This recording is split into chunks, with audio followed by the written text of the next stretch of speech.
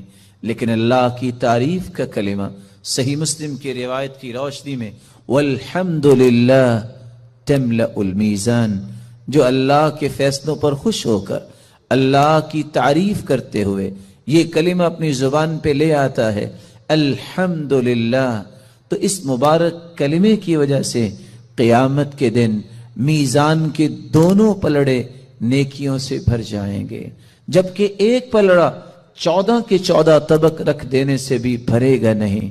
اللہ رب العزت ہمیں اللہ کی کثرت سے تعریف کرنے اور اس کے ذکر کرنے کی توفیق عطا فرمائے۔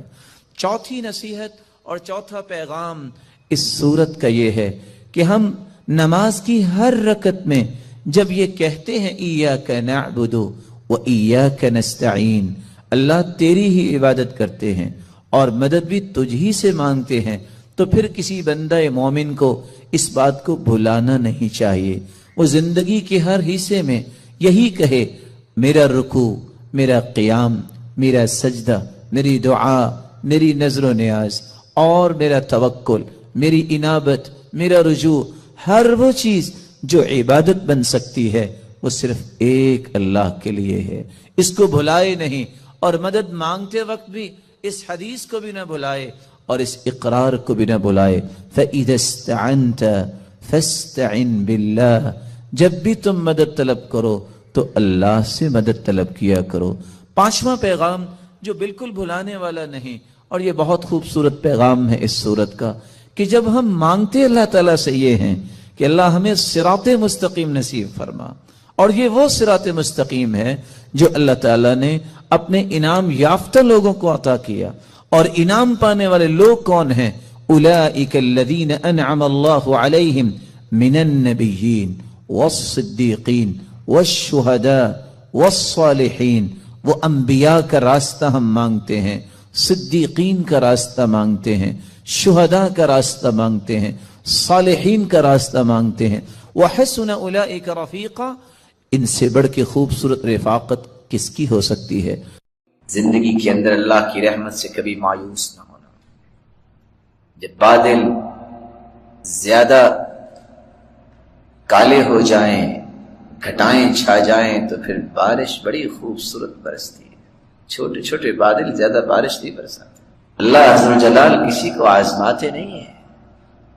یہ معمولی سی ایک تکلیف ہوتی ہے کہ صبر کرتا ہے کہ نہیں کرتا۔ کس طرح یحییٰ علیہ السلام کو گھسیٹ کے یہودی اپنے ڈیرے پہ لا کے ذبح کر دیتے ہیں، میں اور آپ سیدنا یحییٰ سے زیادہ عزت والے ہیں؟ کون ہیں آپ؟ پچھلی قوموں کھڑے کھڑے انسانوں کے سر پہ آرا رکھ کے چیر کے دو ٹکڑے کر دیتے تھے، ہمیں کیا تکلیف ہو رہی ہے؟ اللہ کا شکر ادا کرنا چاہیے۔ اور قرآن کہتا ہے کہ اللہ عز و جلال فرماتے ہیں ما يفعل الله بعذابكم إن شكرتم وآمنتم وكان الله شاكرا عليما۔ اگر تم شکر کرو تو اللہ نے تمہیں عذاب کیوں دینا ہے؟ اس کا مطلب یہ نکلا کہ شکر سے عذاب ٹلتا ہے۔ اور میں راز ایک اور آپ کے سامنے رکھ دوں، اگر مجھے اور آپ کو یہ راز سنبھالنا آ جائے تو اللہ میرا اور آپ کا بھرم اور عزت ساری زندگی سنبھالے۔ انا عند ظن عبدی بی ان خیرا فخیر وان شرا فشر۔ اللہ عز و جلال فرماتے ہیں میں اپنے بندے کے گمان کے مطابق فیصلے کرتا ہوں، اگر میرے بارے میں حسن ظن ہو تو میں فیصلہ بھی اچھا ہی کرتا ہوں، اور اگر میرے بارے میں گمان برا ہو تو میں اس کے گمان کا بدلہ اسے دیتا ہوں۔ انا مع عبدی اذا ذکرنی وتحرکت بی شفتاه، میں تو اپنے بندے کے ساتھ ہوتا ہوں علم و قدرت کے ساتھ۔ میرے بندے کے ہونٹ جب حرکت کرتے ہیں، حرکت بعد میں ہوتی ہے، میری رحمت کا نزول پہلے ہو چکا ہوتا ہے۔ اس لیے آپ اپنے دلوں سے پوچھیے آپ کا رب کے بارے میں ذہن کیا ہے، گمان کیا ہے؟ آج ذہن کیا بنا ہوا ہے؟ بس اگلے 6 مہینے ہم ہیں، پھر گئے، پوری زندگی ہم نے تو آنا ہی نہیں، اور کوئی بادشاہ ایسے بھی ہیں کہ بادشاہ تو بادشاہ ہوتا ہے نا، وہ کہہ بھی دیتے ہیں بس جی اب یہاں کس نے رہنا ہے، سارے گئے، مر جائیں گے اگر رہیں گے، کوئی نہیں مرے گا۔ اللہ عز و جلال چاہتے ہیں تم نے بیویوں کی بہت خدمت کر لی، بچوں کی، اب والدین سے بھی مل لو، کچھ ان کی خدمت کر کے بھی نیکیاں کما لو۔ اکیلے رہ کے عیاشی تو کر لی ہے اور عبادتیں بھی کی ہیں، ایک عیاشی، اس کو عیاشی میں عربی کا لفظ بول رہا ہوں، اردو پنجابی کا نہیں، ایک تعایش اور عیاشی وہ بھی ہے کہ آپ رشتہ داروں سے مل کے زندگی گزاریں، یہ اصل زندگی ہے۔ المؤمن الذي يخالط الناس ويصبر على اذاهم خير من المؤمن الذي لا يخالط الناس ولا يصبر على اذاهم۔ وہ مومن اچھا ہوتا ہے جو رشتہ داروں سے مل جل کے رہتا ہے، ان کی تکلیفیں بھی برداشت کرتا ہے۔ اس مومن سے جو اکیلا رہتا ہے اس کو کوئی تکلیف نہیں آتی، اس مومن سے بہتر نہیں ہو سکتا۔ رحمت کا جب میں مطالبہ کرتا ہوں اللہ تعالیٰ سے، آئیے اپنی بات کی طرف، تو میں اسلام اور ایمان کے ساتھ ساتھ میں اللہ ذو الجلال سے رزق بھی مانگتا ہوں۔ قل لو انتم تملكون خزائن رحمت ربی اذا لامسكتم خشية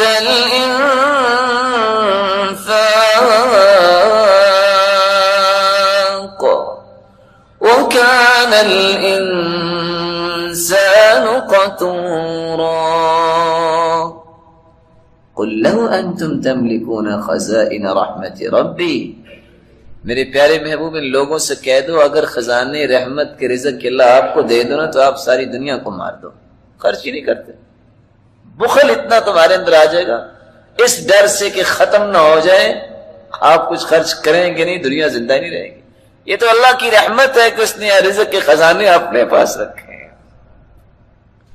وَأَيُّ دَاءٍ أَدْوَى مِنَ الْبُخْلِ، بخل سے بڑھ کے دنیا میں کوئی بیماری اتری نہیں۔ بخل اتنا آ گیا ہے، صلاحیت کا بخل، کسی بندے کے پاس صلاحیت ہے وہ دین کے لیے خرچ نہیں کرتا، مال کا بخل، مشورے کا بخل، نہ جانے کتنے کتنے زاویے ہیں جس میں ہم بخل کرتے ہیں۔ اور حالت یہ ہے ہم چونکہ کوئی زیادہ پڑھے لکھے لوگ نہیں ہیں، وہ ہمارے پاس کبھی لوگ آ جاتے ہیں دعا کر دیں نقصان بڑا ہو گیا، تو مجھے ایک واقعہ نے بہت سبق دیا۔ ایک شخص نے آ کے کہہ دیا جی بہت نقصان ہو گیا تو دعا کیجیے۔ میرا خیال ہے آپ بھی الحمدللہ مجھ سے زیادہ ایمان والے ہیں، اگر آپ کو بھی کوئی بیچارہ مسلمان کے تو آپ کے دل میں بھی نرمی آئے گی۔ تو مجھے خیر بڑا پریشانی کا سامنا ہوا کہ بندہ مجھے نیک لگتا ہے، اس نے نماز پڑھی ہے پہلی صف میں، تو پتہ نہیں اس کا کیا نقصان ہو گیا۔ تو میں نے ویسے تو کبھی ضرورت نہیں سمجھی کسی کے معاملات میں دخل دینا، لیکن میں نے پوچھ لیا کتنا کو نقصان ہوا ہے؟ کہتے جی 35 لاکھ کا نقصان ہوا ہے۔ تو میں تھوڑا سا اور پریشان ہو گیا کیونکہ 35 لاکھ اٹ مینس کہ 35 لاکھ ہے، خاصی ایک اماؤنٹ۔ میرے دل میں آیا کہ اس کے لیے تو بہت زیادہ دعا کرنی چاہیے، لیکن ساتھ اس نے جب وہ کلیریفیکیشن دی، میں نے کہا جی کیسے اتنا زیادہ اچانک سے نقصان ہو گیا؟ کہتے جی کیا بتاؤں، پچھلے سال 1,85,00,000 روپیہ جو ہے پروفٹ ہوا تھا، اس سال صرف 1.5 کروڑ پروفٹ ہوا ہے۔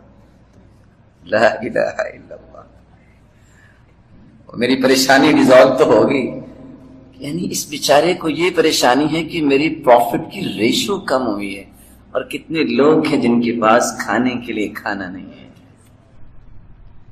کتنے لوگ ہیں جو آج آپ یوٹیوب پہ جائیں وہ کنکریاں بچے کھا رہے ہیں، کتنے لوگ ہیں جو ہیں وہ گھر کا سامان پھینک کے چل جاتے ہیں، وہاں سے رزق تلاش کر رہے ہیں۔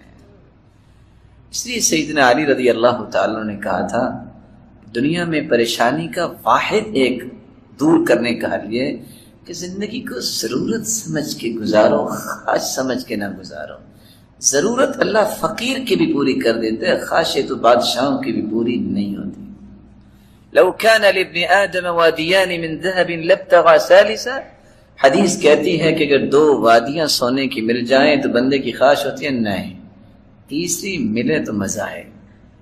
اور تعجب کی بات ہے ساتھ ہی حدیث نے کہہ دیا وَلَن يَمْلَأَ فَاهُ إِلَّا التُّرَابُ، آدم کے منہ کو بھرے گا، آدم کی اولاد کے منہ کو اگر بھرے گی تو قبر کی مٹی بھرے گی، اس سے پہلے بھرتا نہیں ہے۔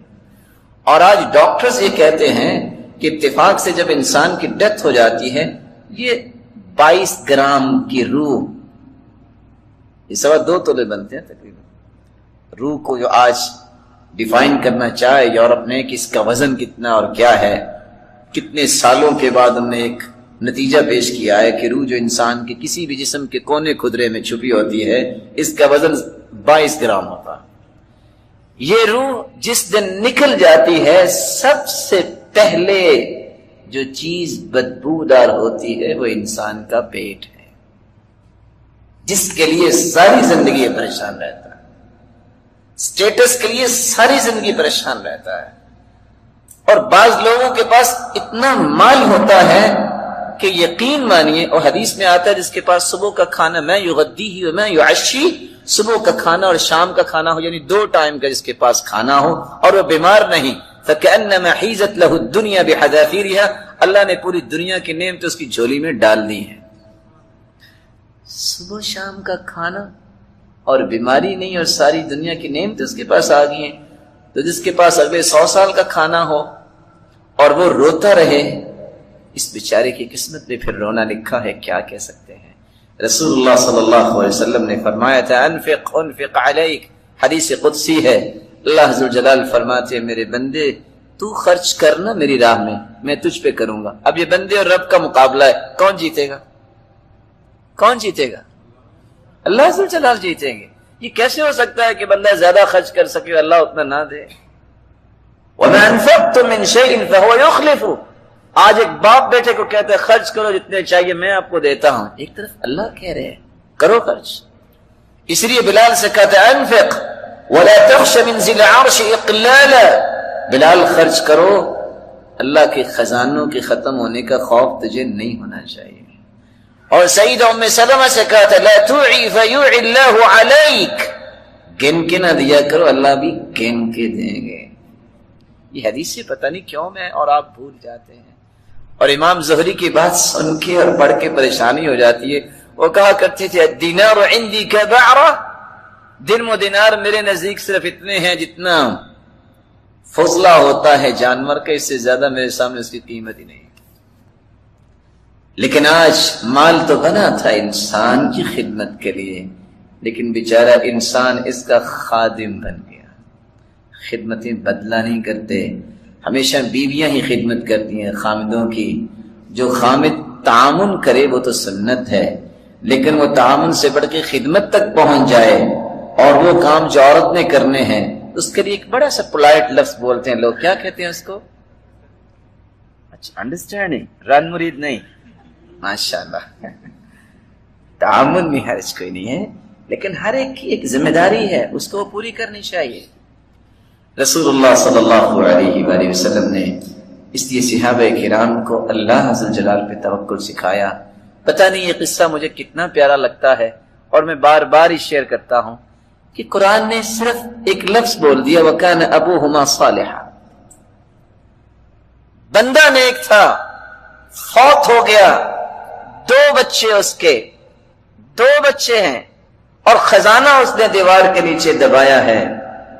میرے رب کو اپنے پیارے بندوں کے فیوچر پلاننگ کا خود سے فیصلہ کرنا ہوتا ہے۔ کتنی اللہ کو محبت ہے کہ میرے بندے ضائع نہ ہو جائیں۔ ہم کہتے ہیں بچوں کا پتہ نہیں کیا بنے گا، کیا بنے گا، زیادہ سے زیادہ قبر بنے گی، وہ میری اور آپ کی بھی بننی۔ 1 ارب نیک لوگ جمع ہو جائیں صحابی نہیں بن سکتا، 1 ارب صحابی جمع ہو جائیں نبوت کا درجہ نہیں پا سکتے۔ اور قرآن کیا کہہ رہا ہے وَكَانَ أَبُوهُمَا صَالِحًا، باپ نیک تھا، جب دیوار گر گئی تو اللہ نے 1 نہیں 2 پیغمبروں کو، موسیٰ اور خضر علیہم الصلاۃ والسلام، ان دونوں نبیوں کو آرڈر دیا جاؤ میرے اس پیارے بندے کی اولاد کا خزانہ ظاہر ہو گیا تو ضائع ہو جائے گا، دیوار تم بناؤ مزدور بن کے۔ پلاننگ کی اللہ تعالیٰ نے۔ اور ابن کثیر لکھتے ہیں کہ موسیٰ علیہ السلام جب وہ چھڑاتے قوت تو تھی، وہ ایک لگا بیٹھے اس کو، اور وہ بندہ مر گیا. بندہ تو مر گیا، وہاں سے پھر دوڑنا پڑا. جب وہ مدین پہنچے تو ان کے پاؤں میں جوتی بھی نہیں تھی، پاؤں میں جوتی بھی نہیں تھی، بھوک بھی تھی، کوئی جگہ بھی نہیں تھی رہنے کی. ایک لفظ بولا جاتا ہے جاب لیس، صرف اس کے پاس نوکری نہیں ہے. موسیٰ علیہ السلام کے بارے میں آپ کیا کہیں گے؟ نہ بیوی ہے، نہ بچے ہے، نہ گھر ہے، نہ کھانا ہے، بھوک ہے، اور پاؤں میں جوتی نہیں. اللہ تعالیٰ نے کیا کہا؟ فَسَقَى لَهُمَا ثُمَّ تَوَلَّى إِلَى الظِّلِّ فَقَالَ رَبِّ إِنِّي لِمَا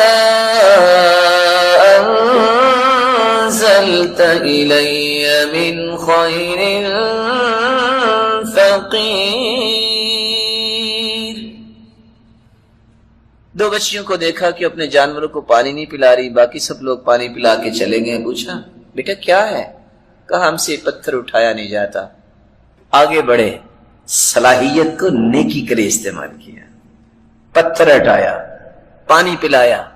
واپس پاؤں جب جلے توڑ کے درخت کی طرف آئے، چھاؤں میں کھڑے ہو کے ایک دعا کر دی، ربی انی لما انزلت الی من خیر فقیر. اللہ میں فقیر ہوں تیری رحمت کا. اللہ تعالیٰ نے 4 خوشخبریاں صرف 2 کلمات پہ دے دی. خوشخبری کیا دی؟ ابھی کچھ وقت نہیں گزرا، ایک بیٹی آئی کہ میرے باپ بلا رہے ہیں. ان ابی یدعوک، میرے باپ آپ کو بلا رہے ہیں. کیوں؟ لیجزیک اجر ما سقیت لنا، تاکہ آپ کو بدلہ دیں، آپ نے پانی پلایا. جب وہاں پہنچے تو صرف بدلہ ہی نہیں، اللہ تعالیٰ نے کیا دیا؟ سب سے پہلا پیکج تیار ہو رہا ہے، کانٹریکٹ سائن ہونے لگا ہے. ہمارے 1 سال کا کانٹریکٹ سائن ہوتا ہے اور سوچتے ہیں پتہ نہیں اب اگلا ویزا لگے گا کہ نہیں لگے گا. بہت سارے 3 مہینے سے پہلے چیزیں روک لیتے ہیں. نہیں رک جاؤ، پتہ چل جائے لگے گا کہ نہیں لگے گا. اور قرآن کیا کہہ رہا ہے؟ 8 حجج. کانٹریکٹ سائن ہو رہا ہے کہ 8 سال تک آپ میرے پاس کام کریں گے، کھانا بھی ملے گا، رہائش بھی ملے گی، اور 8 سال اگر کام کر لیں تو میں اپنی بیٹی کا نکاح بھی دوں گا. کھانے کا مسئلہ بھی حل، مکان کا مسئلہ بھی حل، 8 سال نوکری پکی ہو گئی، اور 7 نبی کی بیٹی اللہ ذوالجلال نے نکاح میں دینے کی ایک خوشخبری سنا دی. نکاح ہو گیا. اس کے لے کے جو ہی چلے ہیں، ساتھ ہی اللہ ذوالجلال نے 5واں انعام نبوت کا تاج سر پہ سجا دیا. آج یہ آیتیں کن کے لیے ہیں؟ کن کے لیے آیتیں؟ مسلمانوں کے لیے ہیں. میرا اور آپ کا تعلق اللہ سے جب مضبوط ہو جائے گا، اور میرے بھائی کسی چودھری سے انسان تعلق جوڑ لے، وہ نہیں چھوڑتا اپنی عزت بچانے کے لیے کہ میں کیسے پیچھے ہٹوں، لوگ کیا کہیں گے. تو میری رب سے جو تعلق جوڑ لے تو اللہ اسے ضائع کر دیں گے. یہ کیسے ہو سکتا ہے کہ اللہ عز و جلال کے وعدے جو ان میں کوئی خلل آ جائے گا؟ اللہ سے بڑھ کے بھی کوئی وعدے سچی کرنے والا ہے. اللہ پہ ایمان اور توکل اللہ ہمیں نصیب فرمائے. رحمت سے مراد جہاں رزق ہے، رحمت سے مراد بارش بھی ہے. اللہ عز و جلال فرماتے ہیں وَهُوَ الَّذِي يُرْسِلُ الرِّيَاحَ بُشْرًا بَيْنَ يَدَيْ رَحْمَتِهِ حَتَّى إِذَا أَقَلَّتْ سَحَابًا ثِقَالًا سُقْنَاهُ لِبَلَدٍ مَّيِّتٍ فأنزلنا به الماء فأخرجنا به من الثمرات.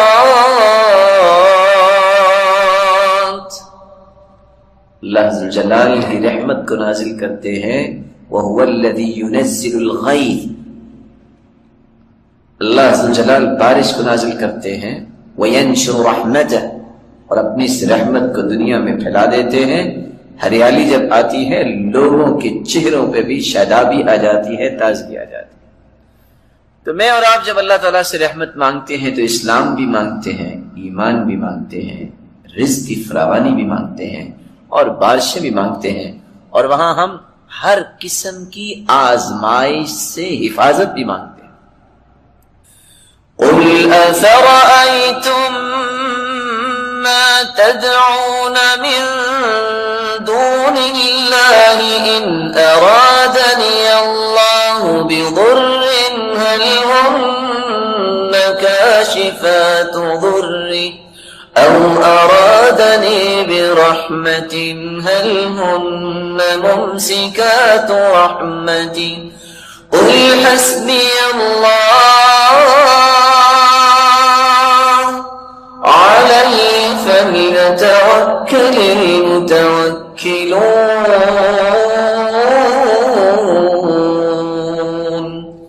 اللہ کے علاوہ جن کو تم پوچھتے ہو، بتاؤ اگر مصیبت آ جائے تو وہ ٹال سکتے ہیں، اور اگر اللہ عز و جلال آزمائش سے تمہیں بچانا چاہے تو کوئی تمہیں آزمائش دے سکتا ہے؟ نہیں دے سکتا۔ تو رحمت سے مراد مصیبتوں سے، آزمائشوں سے بچنے کی التجا ہے، اور اللہ مصیبتوں سے بچاتے ہیں۔ رحمت جب ہم طلب کرتے ہیں تو پھر ہم دشمن سے بھی اپنے آپ کو بچانے کی رب سے التجا کرتے ہیں۔ قُلْ مَنْ ذَا الَّذِي يَعْصِمُكُم مِّنَ اللَّهِ إِنْ أَرَادَ بِكُمْ سُوءًا أَوْ أَرَادَ بِكُمْ رَحْمَةً وَلَا يَجِدُونَ لَهُم مِّن دُونِ اللَّهِ وَلِيًّا وَلَا نَصِيرًا۔ اگر اللہ عز و جلال دشمن سے تجھے پریشان کروانا چاہیں تو تم بچ سکتے ہو، اور اگر دشمن سے تمہیں بچانا چاہے، دشمن کی جرت کیا ہے کہ تمہارا کوئی نقصان کر دے، لیکن یاد رکھنا اللہ کے علاوہ کوئی بھی تمہارا کارساز اور ولی نہیں بن سکتا۔ اس لیے اللہ عز و جلال کی محبت، اللہ عز و جلال سے حسن ظن، اللہ عز و جلال پہ توکل، اس کے ساتھ تعلق جوڑنا، اس کو کم نہ کیجیے گا۔ قرآن مجید یہ بیان کرتا ہے کہ رحمت سے مراد صرف دشمنوں سے بچاؤ نہیں، بلکہ رحمت سے مراد اللہ عز و جلال کی محبت بھی ہے۔ اللہ عز و جلال کی وہ خصوصی محبت ہے جس سے انسان کی زندگی میں لذت آتی ہے، اس کو پریشانیاں کبھی پریشان نہیں کرتی، بڑے سکون سے اپنی زندگی گزارتا ہے۔ آپ نے بعض لوگوں کو دیکھا ہوگا ان کے پاس کچھ نہیں ہوتا، لیکن ان کے چہرے پہ اتنی مسکراہٹ ہوتی ہے کہ پریشان لوگ بھی ان سے ملاقات کر کے پریشانی ختم کر بیٹھتے ہیں۔ یہ ان کے دل میں ایک خاص قسم کی اللہ تعالیٰ نے رحمت ڈالی ہوتی ہے۔ اس لیے سفیان ثوری کہا کرتے تھے لو علم الملوک ما فی ایدینا لجادلونا بالسیوف، اگر بادشاہوں کو پتہ چل جائے نا ہمارے دلوں میں سکون کتنا ہے دین کی وجہ سے، تو یہ تلواریں لے کے ہمارے پیچھے دوڑے، یہ سکون ہمیں دو، ملے گا پھر بھی ان کو نہیں جب تک یہ عبادت نہیں کرے۔ یہ خاص سکون جو ہے یہ اللہ تعالیٰ کی رحمت ہے۔ اس لیے قرآن مجید میں اللہ عز و جلال فرماتے ہیں وَجَعَلْنَا فِي قُلُوبِ الَّذِينَ اتَّبَعُوهُ رَأْفَةً وَرَحْمَةً، جنہوں نے اتباع کی، جنہوں نے پیروی کی، اللہ کے احکامات مانے، اللہ نے خاص قسم کا سکون ان کے دل میں رکھ دیا ہوتا ہے، خاص قسم کی تسلی، خاص قسم کی خوشی جو ہے اللہ تعالیٰ نے ان کے دل میں رکھی ہوتی ہے، مطمئن رہتے ہیں، ان کو پریشانی ٹینشن ہوتی نہیں ہے۔ یہ زندگی میں آتی ہیں ایسی پریشانیاں، لیکن کبھی ان کے دل میں استقرار نہیں پکڑتی۔ امام غزالی کہا کرتے تھے پریشان ہونا یہ تو انسانی فطرت ہے، انبیاء کو بھی پریشانی آئی، لیکن پریشان رہنا یہ بے ایمان ہونے کی نشانی ہوتی ہے۔ بھلا کیوں؟ پریشانی تو انبیاء کو بھی آئی، پریشان ہونا انسان ہونے کی نشانی ہے۔ جب تک ہم انسان ہیں پریشان ہوں گے، لیکن مستقل پریشان رہنا یہ بے ایمان ہونے کی نشانی ہے۔ مومن ہو اور اللہ تعالیٰ پہ اس کو یقین ہی نہ ہو، یہ کیسے ہو سکتا ہے؟ اس لیے آج انتحار کرتے ہیں، سوسائڈ کرتے ہیں تو کینیڈین کرتے ہیں، امریکن کرتے ہیں۔ کبھی آپ نے دیکھا کہ کسی عالم ربانی نے بھی خودکشی کی ہو؟ کبھی سنا آپ نے؟ کسی قاری نے بھی، کسی حافظ نے بھی کی ہو؟ کیوں بھلا؟ وہ سب کچھ کرتے ہیں لیکن ان کو سب کچھ کرنے کے باوجود بھی دل کا سکون نہیں ہے، ان کو چین نہیں ہے۔ آخر مایوس ہو کے کہتے ہیں شاید جان چھوٹ جائے، مر جاتے ہیں، لیکن جان پھر بھی نہیں چھوٹتی۔ اگر اس طرح جان چھوٹتی ہوتی تو بڑی آسانی ہو جاتی۔ اسی اللہ کے رسول صلی اللہ علیہ وسلم نے قرآن بھی صحابہ کو سمجھایا اور حدیث بھی، اور 3 باتیں زندگی کا پیغام سمجھیے۔